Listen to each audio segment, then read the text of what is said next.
Taking Stephen on one side, he had the customary doleful ditty to tell. Not as much as a farthing to purchase a night's lodging. His friends had all deserted him. Furthermore, he had a row with Lenihan and called him to Stephen a mean, bloody swab with a sprinkling of other uncalled-for expressions. He was out of a job and implored of Stephen to tell him where on God's earth he could get something, anything at all to do. No, it was the daughter of the mother in the wash kitchen that was the foster sister to the heir of the house, or else they were connected through the mother in some way, both occurrences happening at the same time, if the whole thing wasn't a complete fabrication from start to finish. Anyhow, he was all in. I wouldn't ask you only, pursued he, on my solemn oath. God knows I'm on the rocks. There'll be a job tomorrow or next day, Stephen told him, in a boys' school at Dalkey, for a gentleman usher. Mr. Garrett Deasy. Try it. You may mention my name. Oh, God, Corley replied. Sure I couldn't teach in a school, man. I was never one of your bright ones, he added with a half-laugh. Got stuck twice in the juniors in the Christian Brothers. I've no place to sleep myself, Stephen informed him. Corley, at the first go-off, was inclined to suspect it was something to do with Stephen being fired out of his digs for bringing in a bloody tart off the street. There was a doss house in Marlborough Street, Mrs. Maloney's, but it was only a tanner touch and full of undesirables. But McConaughey told him you got a decent enough do in the Brazen Head over in Wine Tavern Street, which was distantly suggestive to the person addressed of Friar Bacon, for a bob. He was starving too, though he hadn't said a word about it. This sort of thing went on every other night, or very near it. Still, Stephen's feelings got the better of him in a sense, though he knew that Corley's brand-new rigmarole, on a par with the others, was hardly deserving of much credence. However, Haud ignoris malorum miseris succerere disco, etc., as the Latin poet remarks, especially, as luck would have it, he got paid his screw after every middle of the month on the 16th, which was the date of the month as a matter of fact, though a good bit of the wherewithal was demolished. But the cream of the joke was nothing would get it out of Corley's head that he was living in affluence and hadn't a thing to do but hand out the needful. Whereas he put his hand in a pocket anyhow, not with the idea of finding any food there, but thinking he might lend him anything up to a bob or so in lieu, so that he might endeavour at all events to get sufficient to eat. But the result was in the negative, for to his chagrin he found his cash missing. A few broken biscuits were all the result of his investigation. He tried his hardest to recollect for the moment whether he had lost, as well he might have, or left, because in that contingency it was not a pleasant lookout, very much the reverse, in fact. He was altogether too fagged out to institute a thorough search, though he tried to recollect about biscuits he dimly remembered. Who now exactly gave them, or where was or did he buy? However, in another pocket he came across what he surmised in the dark were pennies, erroneously, however, as it turned out. Those are half-crowns, man, Corley corrected him. And so, in point of fact, they turned out to be. Stephen lent him one of them. Thanks, Corley answered. You're a gentleman. I'll pay you back sometime. Who's that with you? I saw him a few times in the Bleeding Horse in Camden Street with Boyle and the bill sticker. You might put in a good word for us to get me taken on there. I'd carry a sandwich board. Only the girl in the office told me they're full up for the next 3 weeks, man. God, you've to book ahead, man. You'd think it was for the Carl Rosa. I don't give a shite anyway, so long as I get a job, even as a crossing sweeper. Subsequently, being not quite so down in the mouth after the 2 and 6 he got, he informed Stephen about a fellow named of Baggs Comiskey that he said Stephen knew well out of Fulham's, the ship chandler's, bookkeeper there, that used to be often round at Nagel's, back with O'Mara, and a little chap with a stutter name of Ty. Anyhow, he was lagged the night before last and fined 10 bob for a drunken disorderly and refusing to go with the constable.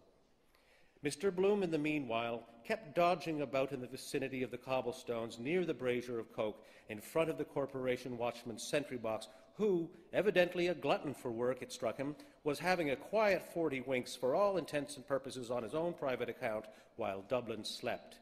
He threw an odd eye at the same time now and then at Stephen's anything but immaculately attired interlocutor, as if he had seen that nobleman somewhere or other, though where he was not in a position to truthfully state, nor had he the remotest idea when.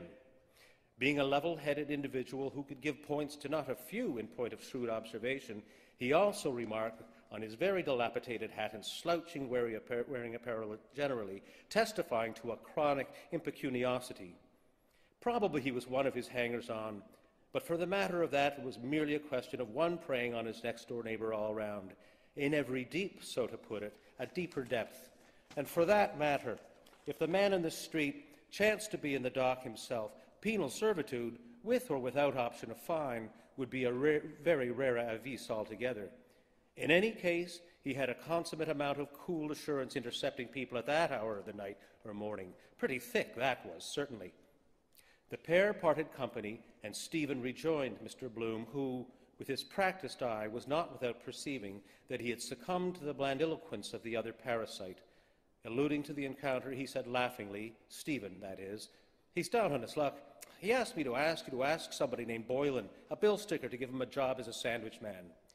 At this intelligence, in which he seemingly evinced little interest, Mr. Bloom gazed abstractedly for the space of a half-second or so in the direction of a bucket dredger, rejoicing in the far-famed name of Iblana, moored alongside Custom House Quay and quite possibly out of repair, whereupon he observed evasively, "Everybody gets their own ration of luck, they say.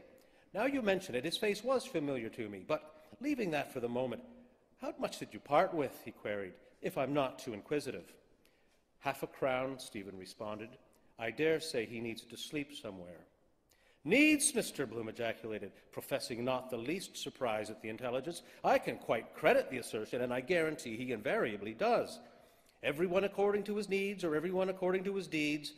But talking about things in general, where," he added with a smile, "will you sleep yourself?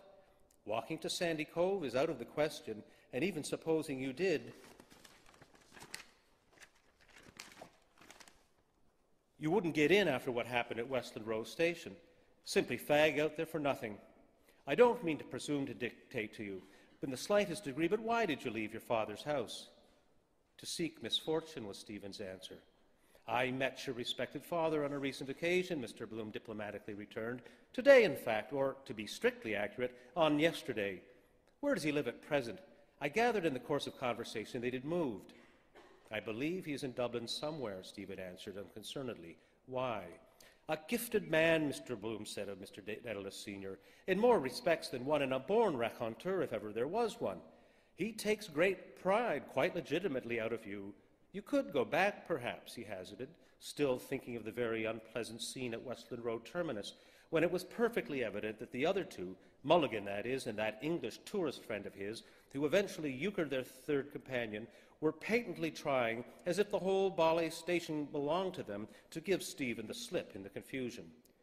There was no response forthcoming to the suggestion, however, such as it was, Stephen's mind's eye being too busily engaged in repicturing his family hearth the last time he saw it, with his sister Dilly sitting by the ingle, her hair hanging down, waiting for some weak Trinidad shell cocoa that was in the soot-coated kettle to be done, so that she and he could drink it with oatmeal water for milk after the Friday herrings they had eaten at 2 a penny, with an egg apiece for Maggie, Booty, and Katy, the cat, meanwhile, under the mangle, devouring a mess of eggshells and charred fish heads and bones on a square of brown paper, in accordance with the third precept of the Church, to fast and abstain on the days commanded, it being quarter tense, or, if not, ember days, or something like that.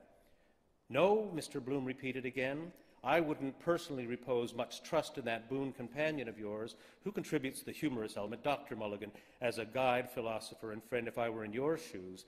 He knows which side his bread is buttered on, though in all probability he never realized what it is to be without regular meals. Of course, you didn't notice as much as I did, but it wouldn't occasion me the least surprise to learn that a pinch of tobacco or some narcotic was put in your drink for some ulterior object."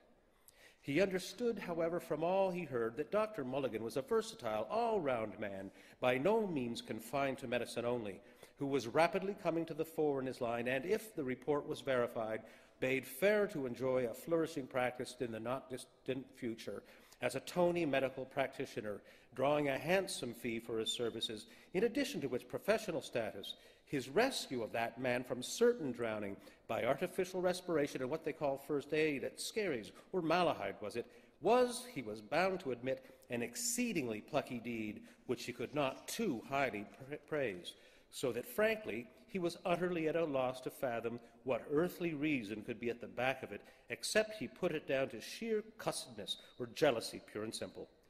Except it simply amounts to one thing, and he is what they call picking your brains, he ventured to throw out.